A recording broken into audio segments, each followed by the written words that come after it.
श्री गोस्वामी तुलसीदास जी की जो लेखनी है वो कहती है कि प्यारे, जगत के जितने भी संबंध हैं वो एक तरफ और एक बाप बेटी का संबंध एक तरफ। क्योंकि इस जगत में यदि एक ऐसा संबंध है जो समस्त संसार के समस्त संबंधों पर भारी पड़ता है, वह है पिता और पुत्री का संबंध। ब्रह्मांड में जितने भी जीव हैं, ब्रह्मांड में जितने भी जगत के प्राणी हैं, वे सभी यही आग्रह करते हैं।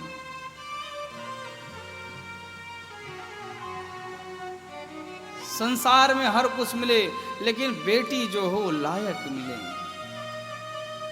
आज कलिकाल में मैं देखता हूं कुछ बेटियां ऐसी हैं जो अपने पिता को कलंकित कर देती हैं।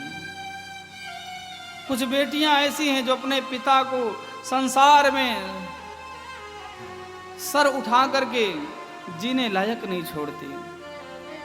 नहीं नहीं, ऐसा मत करना। ये जो तुम जिसके लिए अपने पिता को झुका रही हो ना, जिसके लिए तुम अपने पिता को छोड़ के जा रही हो ना, ये तुमसे प्रेम नहीं करता, ये तुम्हारे शरीर का भूखा है। ये तुम्हारे शरीर का ऐसा भूखा है कि जब इसकी भूख मिट जाएगी, तुम्हें जिस प्रकार से कोई व्यक्ति यूज करके कोई डिस्पोजल फेंक देता है, ऐसे तुम्हें छोड़ देगा। इसलिए जगत में सब कार्य करना, मेरी बहनों, युवा बहनों, ध्यान रखना, अपने पिता का सिर कभी मत झुकाना। एक दिन मैं एक वीडियो देख रहा था, राजस्थान की एक वीडियो थी।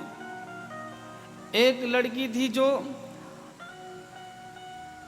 अपने प्रेमी के साथ भाग गई थी। थाने में बुलाया गया, पिता आया, माँ ये। पिता ने कहा कि ये मेरी लड़की है। लड़की ने साफ कह दिया, मैं इन्हें नहीं जानती हूं। लड़की ने साफ कहा, मैं इन्हें नहीं जानती। बाप ने अपनी पगड़ी उतारी और पगड़ी उतार करके बेटी के चरणों में धर दिया। बोले, बेटी मेरी लाज तेरे हाथ है, बेटी अगर तू चली गई तो मैं मर जाऊंगा। बेटी ने उसकी पगड़ी को लात मार दिया और अपने प्रेमी का हाथ पकड़ के बोली, यही मेरे सब कुछ हैं और मेरा कोई नहीं है।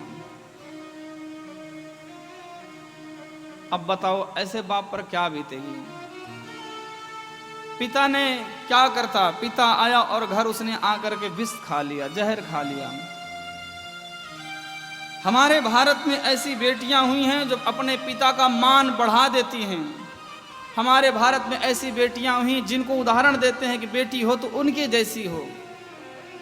ऐसी बेटियों का उदाहरण कोई नहीं देता है कि जो अपने पिता का सिर झुका दे। जब वनवास में राम जी गए, वन को गए, तो साथ में माता सीता भी गई।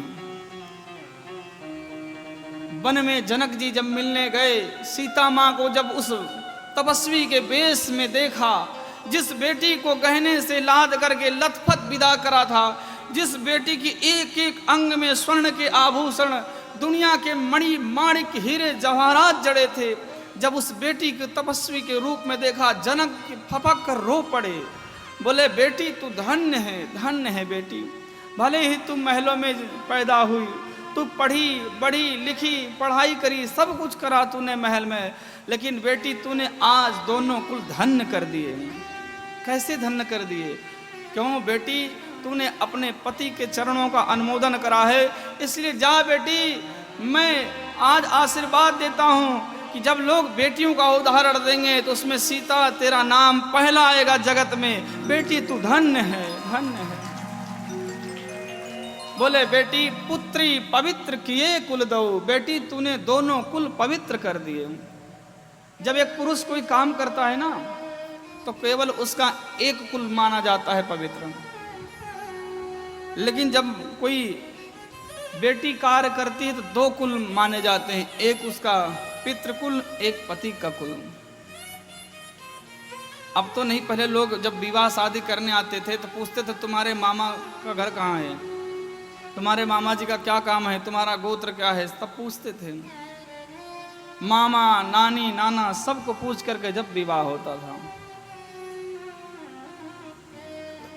यदि सीता माँ का चरित्र सुनाया जाए तो मैं दावे के साथ कहता हूँ, यदि अपनी बेटियों को आपने सीता माँ का चरित्र सुनाया, रामचरितमानस पढ़ाया, तो मैं दावा करता हूँ कोई भी बेटी अपने पिता के मुख को कलंकित नहीं होने देगी।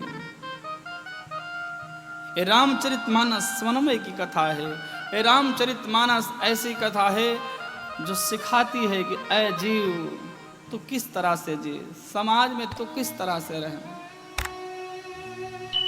क्योंकि ये जो समाज है प्यारे, छोटी छोटी बच्चियों को नरक में धकेल देता है, लेकिन रामचरितमानस एक ऐसा अद्भुत ग्रंथ है। मेरे राम का ऐसा चित्र है, मेरे राम का ऐसा चरित्र है, क्योंकि राम जी के चित्र से ज्यादा पूजनीय उनका चरित्र है, और उनसे भी ज्यादा पूजनीय चरित्र मेरी माँ जगदम्बा सीता का है, जिन्होंने अपने दोनों कुल पवित्र किए।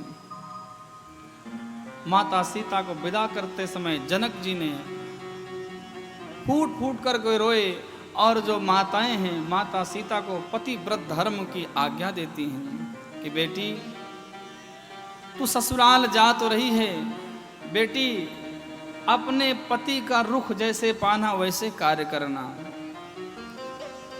रुख का मतलब, यदि तुम्हारे पति को प्यास लगी है तो उनका चेहरा देख करके समझ जाना बेटी। अपने सास ससुर की सेवा करना,